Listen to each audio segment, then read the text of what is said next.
ಸಲುವಾಗಿದೆ. ಏತರ ಸಲುವಾಗಿ ಲೋಕದಲ್ಲಿ ಇಂದು ಧರ್ಮ ಕ್ಷೇವಾಗ ಹತ್ತಿದೆ. ಜಗತ್ತಿಗೆ ಈಗ ಒಬ್ಬ ಧರ್ಮೋತ್ತಾರಕನ ಅವತಾರ ಅವಶ್ಯವಾಗಿದೆ. ಸದಾ ನಮ್ಮನ್ನು ನೂತನಗೊಳಿಸುವ ಕ್ರಾಂತಿ ಪುರುಷ ಬೇಕಾಗಿದ್ದಾನೆ. ಮಾನವನ ಅಭ್ಯುದಯ ಶ್ರೇಯಸ್ಸನ್ನು ಒದಗಿಸು ಮಹಾನುಭಾವ ಉದಯವಾಗಬೇಕಾಗಿದೆ. ಈ ಎಲ್ಲ ಉದ್ದೇಶ ನೆರವೇರಿಸುವುದಕ್ಕಾಗಿ ಆ ಶಿವಾಜ್ಞೆ ಮೇರೆಗೆ ನಂದೀಶ್ವರನು ಭೂಮಿಗಿಳಿದು ಬಂದಿದ್ದಾನೆ. ಏನು ನಂದೀಶ್ವರನ ಅವತಾರವೇ ಗುರುದೇವ?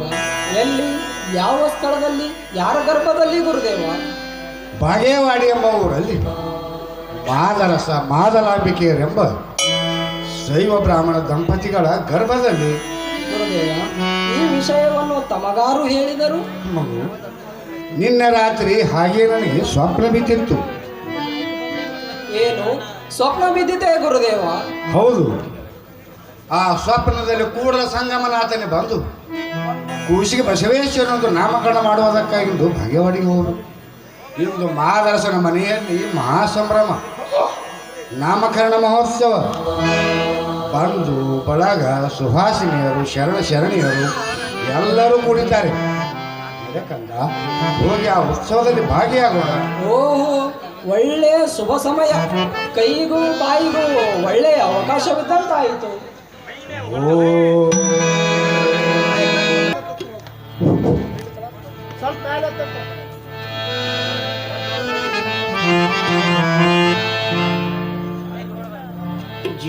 ಜೋಯಂದು ಪಾಡುವೆ ಕಂದನೆ, ಜೋಯಂದು ಪಾಡುವೆ ಕಂದನೆ,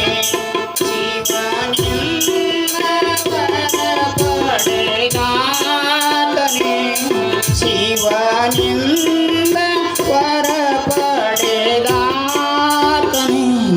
ಜೋಯಂದು ಪಾಡುವೆ ಕಂದನೆ, ಜೋಯಂದು ಪಾಡುವೆ ಕಂದನೆ.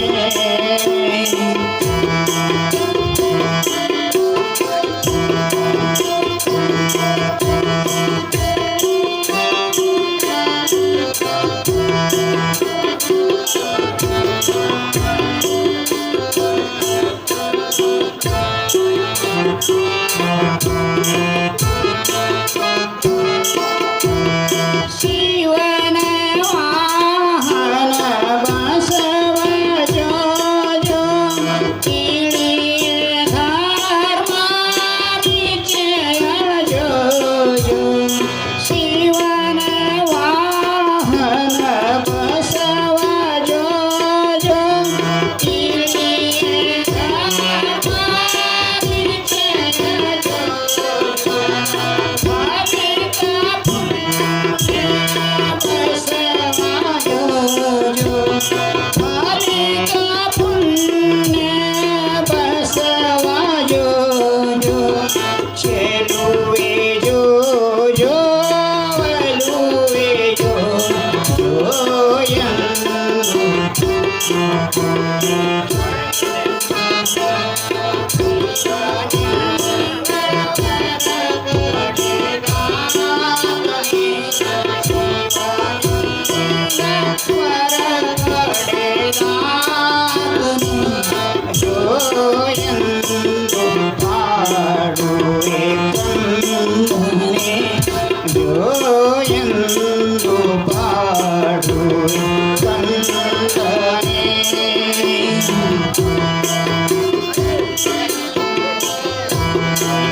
ನಿಲ್ಲು ಅಮ್ಮ ನಿಲ್ಲು.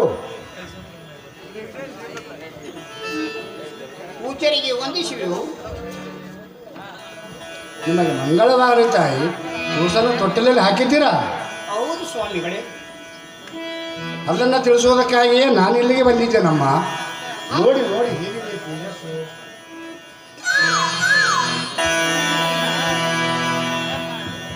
ತಾಯಿ, ಆ ನಂದೀಶ್ವರನ ಹಟ್ಟಿಯಲ್ಲಿ ಹುಟ್ಟಿ ಬಂದಿದ್ದಾನೆ. ಹೌದು ಸ್ವಾಮಿ. ಆ ನಂದೀಶನ ವ್ರತ ಮಾಡಿ ಬಾಲಕನನ್ನು ಪಡೆದಿದ್ದೇನೆ. ಅಂದ ಬಳಿಕ ಶಿವನವಾನ ನಂದೀಶ್ವರ, ಈ ಕೂಸಿಗೆ ಬಸವೇಶ್ವರನೆಂದು ಕರೆಯಿರಮ್ಮ. ಆಗಲಿ ಪೂಜಾರೆ. ನಿಲ್ಲು ನಿಲ್ಲು ತಾಯಿ ನಿಲ್ಲು. ಬಸಮಲೇಪಿಸುವನು, ಮಂತ್ರೋಪದೇಶ ಮಾಡುವನು. ಆಯ್ತು ಅಪ್ಪರ ಮಾಡ್ರಿ.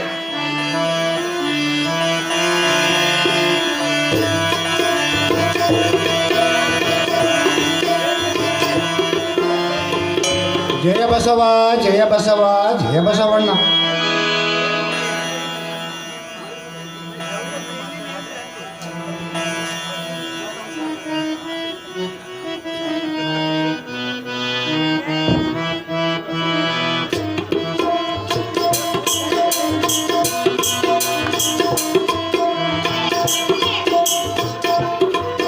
ಬಸವೇಶ ಬಸವೇಶ ಕುರ್ರ, ಬಸವರಾಜ ಬಸವರಾಜ ಕುರ್ರ.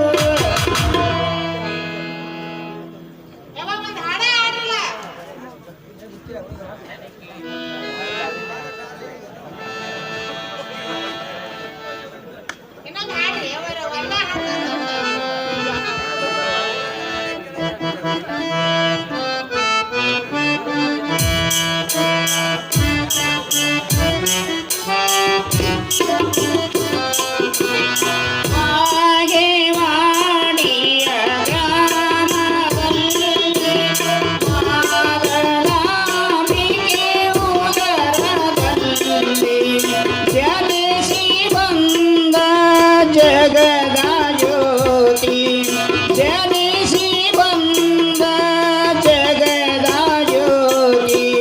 ಚೆಲುವೆ ಜೋ ಜೋ ಒಲುವೆ ಜೋ ಜೋ ಎಂದು ಪಾಡುವೆ ಕಂದನೆ. ಶಿವನಿಂದ ವರ ಪಡೆದಾತನೆ, ಶಿವನಿಂದ ವರ ಪಡೆದಾತನೆ. ಜೋ ಎಂದು ಪಾಡು ಕಂದನೆ, ಜೋ ಎಂದು ಪಾಡುವೆ ಕಂದನೆ, ಜೋ ಎಂದು ಪಾಡುವೆ ಕಂದನೆ.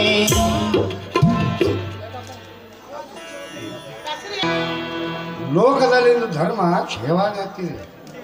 ಸಬಲರು ದುರ್ಬಲರನ್ನು ಕಾಡುತ್ತಾರೆ, ಧನವಂತರು ಬಡವರನ್ನು ಹಿಂಸಿಸುತ್ತಾರೆ. ಒಟ್ಟಾರೆ ಧರ್ಮವು ನಿರ್ಮೂಲ ನಾಶವಾಗುವ ಹೊತ್ತು ಬಂದಿದೆ. ಈ ವಿಷಮತೆಯನ್ನು ದೂರ ಮಾಡುವುದಕ್ಕಾಗಿ ಇಂದು ಜಗತ್ತಿಗೊಬ್ಬ ಮಹಾಪುರುಷ ಬೇಕಾಗಿದ್ದಾನೆ. ಅದಕ್ಕಾಗಿ ನಂದೀಶ್ವರನು ಭೂಮಿಗೆ ಅವತರಿಸಿದನು. ಸಂಗಮನಾಥ ಬಸವಣ್ಣನಿಂದ ಈ ಲೋಕೋದ್ಧಾರವಾಗುವಂತೆ ಮಾಡುವ ಭಾರ ನಿಂದು. ಗುರುದೇವ, ಬಸವಣ್ಣನು ಈ ಕೂಡಲ ಸಂಗಮ ಕ್ಷೇತ್ರಕ್ಕೆ ಬಂದು ಎಷ್ಟು ದಿವಸಗಳಾದವು? ಮಗು, ಅವನು 8 ವರ್ಷದನಾಗುತ್ತಲೇ ಆತನ ತಂದೆ ತಾಯಿಯವನನ್ನು ಉಪನಯನ ಮಾಡಬೇಕೆಂದರು.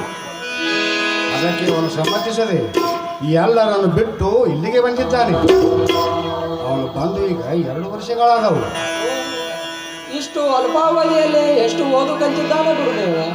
ಬಸವಣ್ಣನು ಬಂದಾಗ ನಾವು ವ್ಯಾಕರಣ ಓದುತ್ತಿದ್ದೆವು, ಇನ್ನೂ ನಾವು ಅದರಲ್ಲಿಯೇ ಇದ್ದೇವೆ. ಬಸವಣ್ಣನು ಎಲ್ಲವನ್ನು ಓದಿ ಮುಗಿಸಿಬಿಟ್ಟಿದ್ದಾನೆ. ಅಲ್ಲದೆ ವೇದ ಮಂತ್ರಗಳನ್ನೆಲ್ಲ ಓದಿ ಅರ್ಥ ಮಾಡಿಕೊಳ್ಳುತ್ತಾನೆ ಗುರುದೇವ. ಮಗು, ಓದಬೇಕು, ಓದಿ ಬುದ್ಧಿವಂತರಾಗಬೇಕು. ನಾನು ಸಾರಣವಿದ್ದೆ.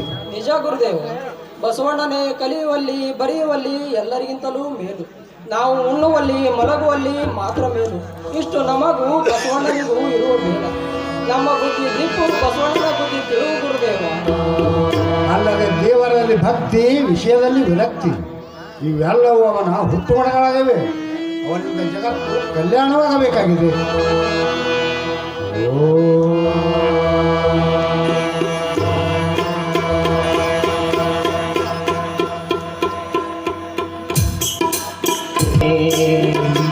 ನಮ್ಮ ಭಾಗ್ಯದ ದೇವರು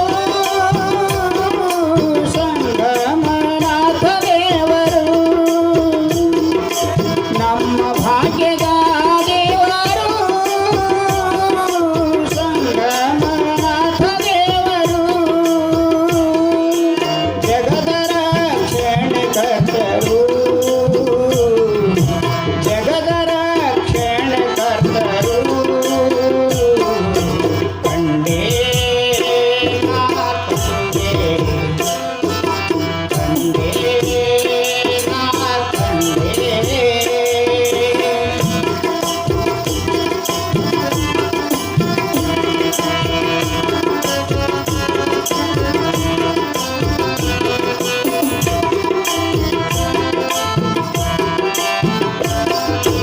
ಜಗದ ಕಲ್ಯಾಣಕ್ಕಾಗಿ ಅವತಾರವನ್ನು ತಾಳಿ,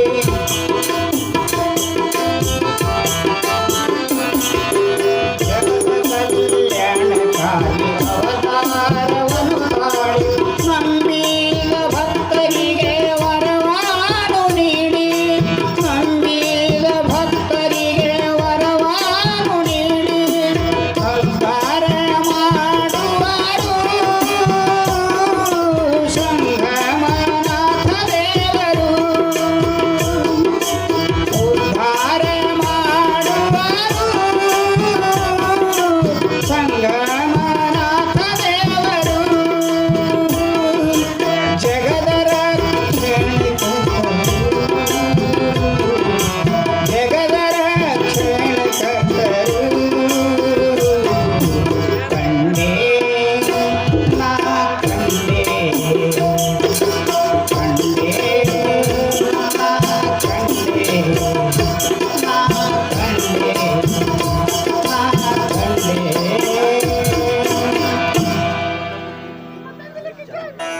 ಶಿಷ್ಯರೇ, ಎಂದಿನಂತೆ ನಮ್ಮ ಮಂತ್ರೋಪದೇಶವನ್ನು ಪ್ರಾರಂಭಿಸೋಣ. ಆಗಲಿ ಗುರುದೇವ.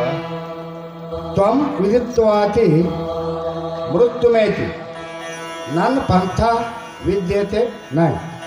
ಬಸವಣ್ಣ, ಈ ಮಂತ್ರವು ನಿನಗೆ ಗೊತ್ತಿರುವುದೇ? ಗುರುದೇವ, ಯಾವನು ಪರಮಾತ್ಮನನ್ನು ತಿಳಿಯುವನೋ ಅವನು ಮೃತ್ಯುಭಯವನ್ನು ದಾಟುತ್ತಾನೆ. ಅವನನ್ನು ತಿಳಿಯದ ಹೊರತು ಮುಕ್ತಿಗೆ ಬೇರೊಂದು ಮಾರ್ಗವಿಲ್ಲ ಎಂಬುದೇ ಈ ಮಂತ್ರದ ಅರ್ಥವಾಗಿದೆ. ನಿಜ ನಿಜ. ಗುರುದೇವ, ಪರಮಾತ್ಮನ ಜ್ಞಾನವು ನಮಗೆ ಹೇಗೆ ಆಗಬೇಕು? ಈಗ ನೀವು ಅಭ್ಯಾಸದಲ್ಲಿ ಕಾಲ ಕಳೆದು ಅನುಭವ ಪಡೆಯಬೇಕು. ನಿಜ, ಅನುಭವ ಬೇಕು.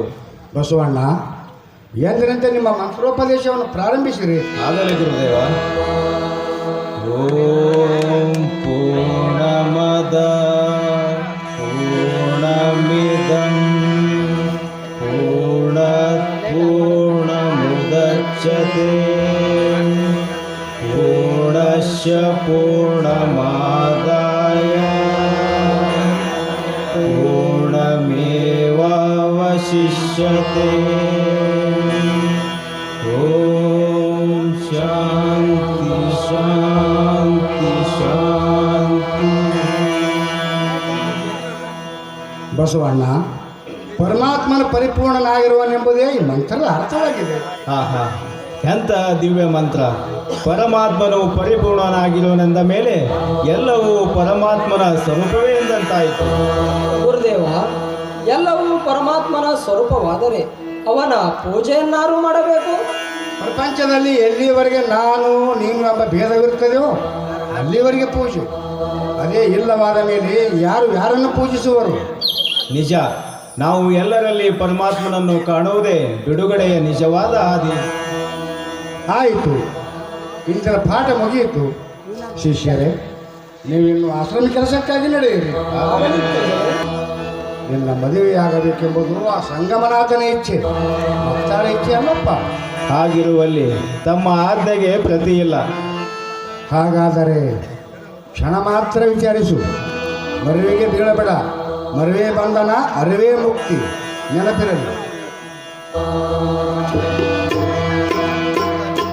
ಹಾವಿನ ಬಾಯಲ್ಲಿ ಸಿಕ್ಕ ಕಪ್ಪೆ ಹಾರುವ ನೊಣವನ್ನು ತಿನ್ನಲು ಆಶಿಸುವಂತೆ, ಶೂಲವನ್ನೇರುವ ಕಳ್ಳ ಹಾಲು ತುಪ್ಪ ಉಣಲು ಬಯಸಿದಂತೆ, ನನ್ನ ಕಣ್ಣೆದರು ಹೊನ್ನು ಹೆಣ್ಣು ಮಣ್ಣುಗಳ ಬಲೆ ಬೀಸಿ ಅದರಲ್ಲಿ ಕೆಡವಿ ಕೊಲ್ಲಬೇಡ ತಂದೆ.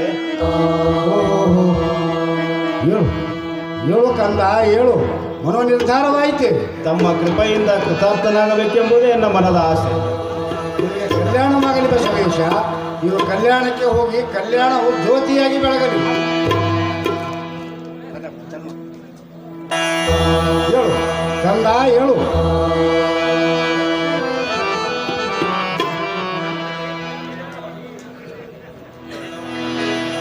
ಇಂದು ಗುರುವಿನ ಅಪ್ಪಣೆಯಂತೆ ಕಲ್ಯಾಣ ಪಟ್ಟಣಕ್ಕೆ ಹೋಗಬೇಕು. ತಂದೆ ಸಂಗಮನಾಥ, ನಿನ್ನ ನಗಲಿ ಹೋಗಲಾರೆ.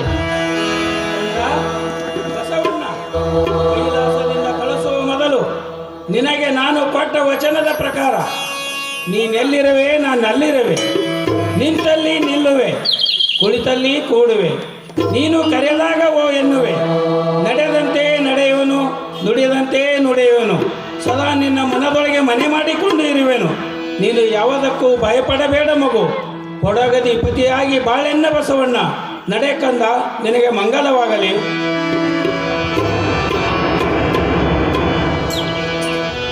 ಸಂಗಮನಾಥ, ನಿನ್ನ ಇಚ್ಛೆ ಇದ್ದಂತಾಗಲಿ.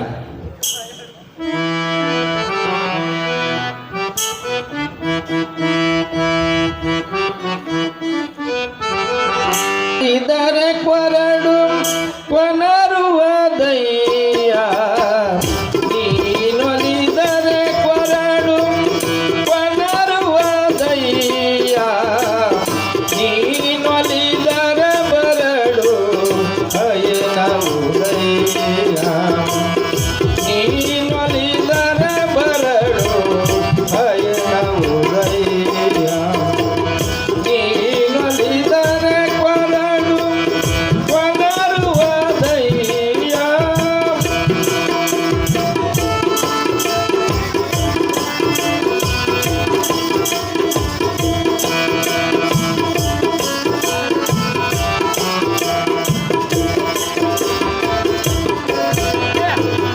ನೀನೊಲಿದರೆ ವಿಷವು ಅಮೃತವ ಹೃದಯ, ನೀನೊಲಿದರೆ ವಿಷವು ಅಮೃತವ ಹೃದಯ, ನೀನೊಲಿದರೆ ಸಕಲ ಪಡಿ ಪದಾರ್ಥಗಳು, ನೀನೊಲಿದರೆ ಸಕಲ ಪಡಿ ಪದಾರ್ಥಗಳು, ಇದಿರಲ್ಲಿರ್ಪವು ಕೂಡಲ ಸಂಗಮ ದೇವ, ಇದಿರಲ್ಲಿರ್ಪವು ಕೂಡಲ ಸಂಗಮ ದೇವ, ಇದಿರಲ್ಲಿರ್ಪವು ಕೂಡಲ